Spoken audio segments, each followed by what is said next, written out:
Hi guys, I hope everybody is doing good. I was just gonna touch base with you guys about bumps in the road.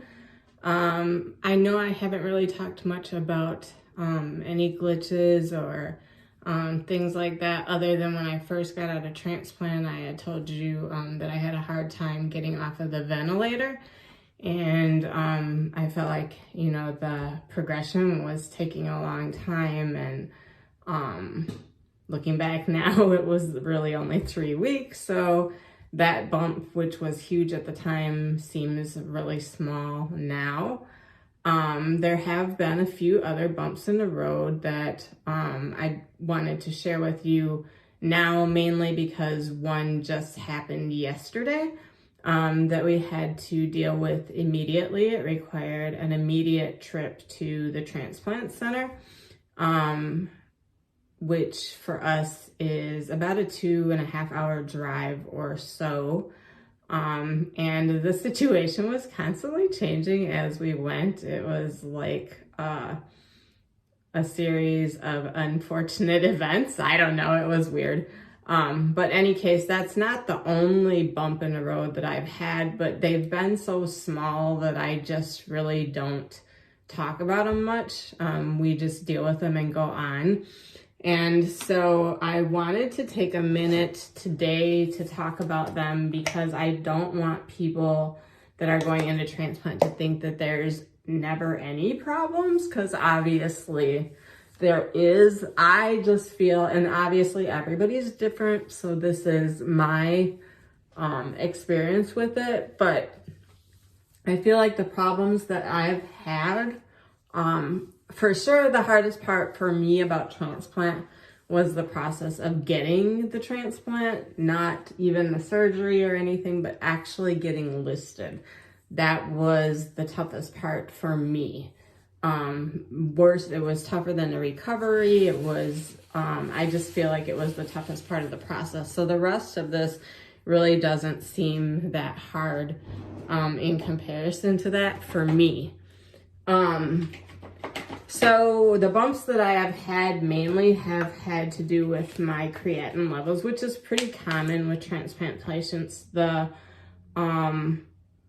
medicines that we are given take a toll on our kidneys. And so they're always checking blood work to see like what the levels are, checking the health of your kidneys, and they don't expect them to be at a perfectly normal level, but they like to keep them at a certain level because your body can kind of compensate or cope with a little bit of that kind of stress. But if it gets out of hand, then obviously you would actually end up on the transplant list for a kidney eventually. And that does happen with a lot of transplant patients, but I just keep trying to learn more about it and see what I can do to help it. I feel like I never drink enough water. So that has been an ongoing battle for 2 years. I've actually, since the transplant, I've been battling these creatinine levels. And when I feel like I'm drinking the most water and then I go get tested again, I always feel like that's when my tests come back the worst. And I was drinking a lot of water, before the holidays, and then we had the holidays and you eat a lot of sweets and everything. Well, that actually turned into a moment for me where I learned a lot about what affects the creatinine levels. So I felt like I had been really not, after the holidays, I felt like I had really slacked off on my water intake. But when I went in to get tested, the creatinine levels were almost where they wanted them to be for the first time in almost 2 years. So I had to ask myself what I did differently, because I had really slacked off on water. And what I realized was over the holidays, I had eaten a lot of sweets, and I probably eat more than I should on a daily basis anyways. But after the holidays, because I had eaten so much, it was like my body took a hiatus from craving sweets. So I really wasn't eating them like I was before. And even though my water intake was still low, when I went in to get my blood work done, my creatinine levels were the best they had been in 2 years. So that told me right there that sugar has a bigger effect on it than I originally thought. So I've been watching that, and just trying to stick with, I'm not saying I don't eat any, but I try to stick with a lower amount than I had been taking in previously. So it's been going good, and the past several tests have been good. So I felt like I conquered that bump in the road. And then when I went in for my last blood work, of course, there had to be a new bump, which brings us to the problem we were dealing with yesterday. So a week or so ago, I had went in for blood work and my white blood cell count was low. It was 2.7. And for normal people, I think it ranges, and I'm not 100% sure. I know the bottom level. I think the top level is 7. So for a normal person, your white blood cell count normally ranges from 4 to 7, I think. And when it gets higher than that, they know that something's going on in your body, that there's an infection that your body's trying to fight. And if it gets lower than that, then your body's not able to fight infection as well. Now, for transplant patients, to avoid rejection, they try to keep that level. The way I understand it is they try to keep your white blood cell count between 3 and 4, so that it's not high enough to fight the transplant, but it's high enough to give you some level of a protection on a daily basis. And so most of the time, mine does hover between 3 and 4. But when I went in for testing a week ago, it was at 2.7.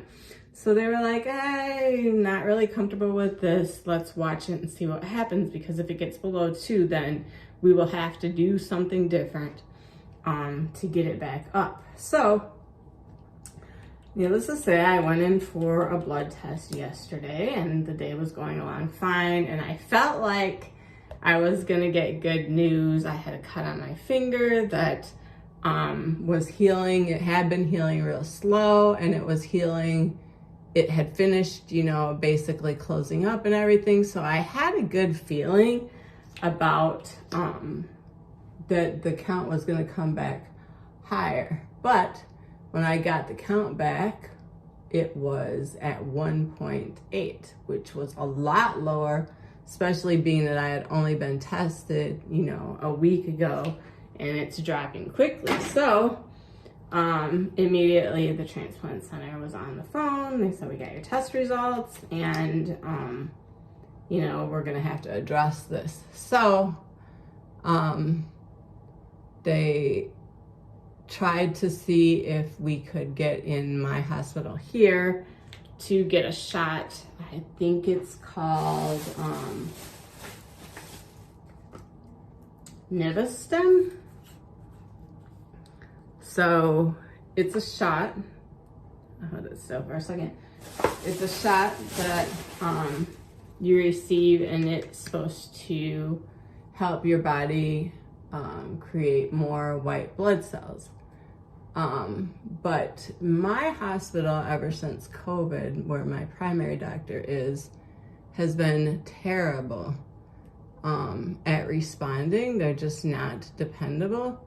So I always end up having to go through the transplant center anyways, because that hospital never responds like anything is urgent. And again, yesterday they did the same thing. So I called the transplant center back and told them that I'm not really getting any answers on who would give me the shot and if it's available. The pharmacist got some information for me, but she was supposed to call me back with pricing. There were some concerns for the insurance, whether they would get a prior authorization fast enough, and if the transplant center was one getting the prior authorization, they didn't know if it would be covered at my hospital.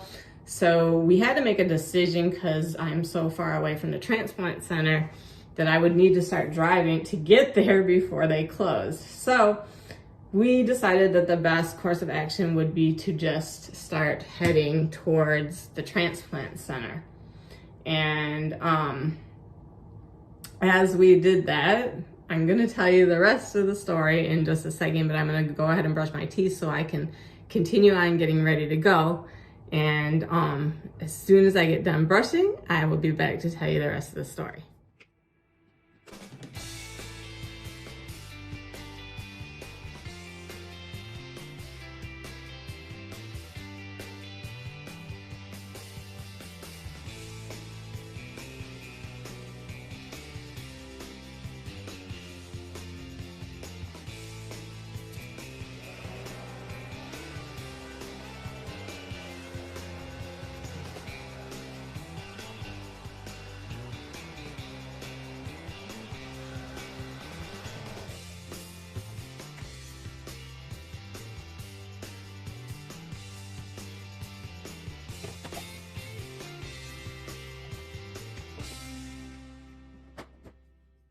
Okay, so as we were driving there, probably about an hour and a half into our drive, they called us back and told us that we were probably not going to be able to get the pre-authorization in time to do it today. And the shot is expensive, over $1,000. They really feel I need to have it today, but they understand if we have to wait for the prior authorization, but it is risky. And we were already, a good majority of the way there. And so to take another day, and it was our day off, so it was a good day for us to even be trying to go there. So we felt that we would keep going and he would keep working on a solution for it as we were driving there. So then, little while later, he calls back and he said, if we don't get it through them and we go to Target or CVS, whatever, we can use their GoodRx thing, and it would bring it down to $350, and if I'm willing to do the shot myself. So then we were like, okay, we'll do that. And we looked for the closest Target to where we were at. So then we changed directions again. And then as we were heading to Target, we get a phone call from the insurance company. And actually what it was, why they were having trouble getting a pre-auth as well, is because that particular thing isn't normally covered by our insurance. So it was getting rejected anyways. But then on the way to Target, we received a phone call from the insurance company saying that they received a request that's not usually covered by insurance. They made an exception and they were going to cover it. So then we hung up the phone with them, and me and my husband are looking at each other like, did we hear that right? And does that mean what I think it means? So then a few minutes later, my transplant coordinator called back and said, I couldn't make the stuff up. They just called and said that they will authorize it through us, as long as I'm willing to self-administer the shots. And it's a good thing because the doctor had just called and said that he thought I needed 3 of them. So originally it would have been over $3,000 that we would have had come out of pocket to do them. And then if we needed 3 of them, even from CVS with the GoodRx coupon, it still would have been over $1,000. But so we changed directions again and headed toward the transplant center. And by the time we got to the pharmacy there, they had them all ready for us to pick up, and there was absolutely no charge. So don't ever get discouraged if your insurance says that it won't cover it, because there are exceptions made, and there has been this whole road that I have been traveling. They have made exceptions. And so if the team that you're working with is persistent and is trying, I believe that where there's a will, there's a way. So that problem was solved. So last night we made it back home within a reasonable time, and I decided that the best time to give these 3 shots would be at night, because they're supposed to be the same time every day, and we're always in different places all the time. So I try to like think ahead and think, you know, okay, well, what can I easily commit to for stuff like this? So we decided nighttime was the best time, so I gave myself the first shot last night, and I swear, I was really dreading this. I was like, I have done the finger stabs before, you know, because we have to check our blood sugar every now and again, and when I first got the transplant, I had to check them all the time, and I got to where I could hardly even stand sticking myself. So I don't know how people do that on a daily basis.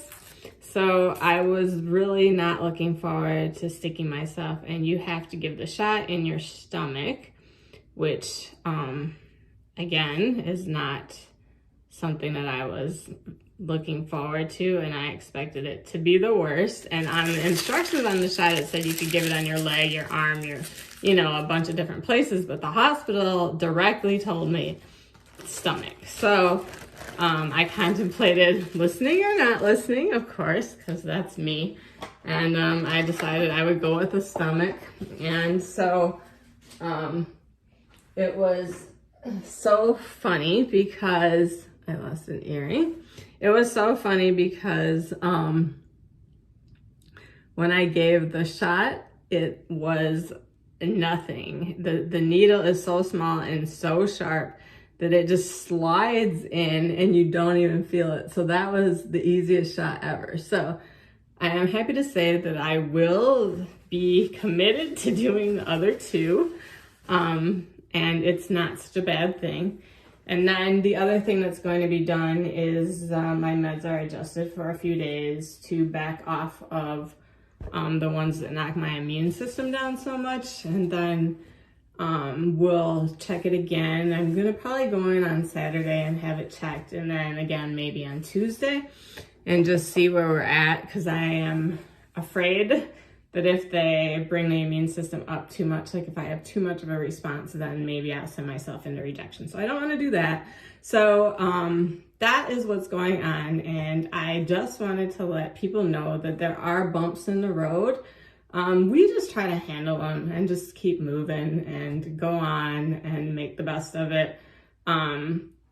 So a lot of times too, doing that, they don't turn out to be a big problem, and I try not to get too stressed over them. So that's what's been happening, and I just wanted to touch base with you so that everybody didn't always think that my whole everything went right, you know, perfectly from the beginning. There are glitches and bumps in the roads, but I just feel like I don't want to mention them all the time, because they're nothing compared to where I came from, and it is still so worth it. So thanks for watching, everyone. Enjoy your day. I hope everyone stays well and is looking forward to spring, and I will be back again soon. Thanks. Bye.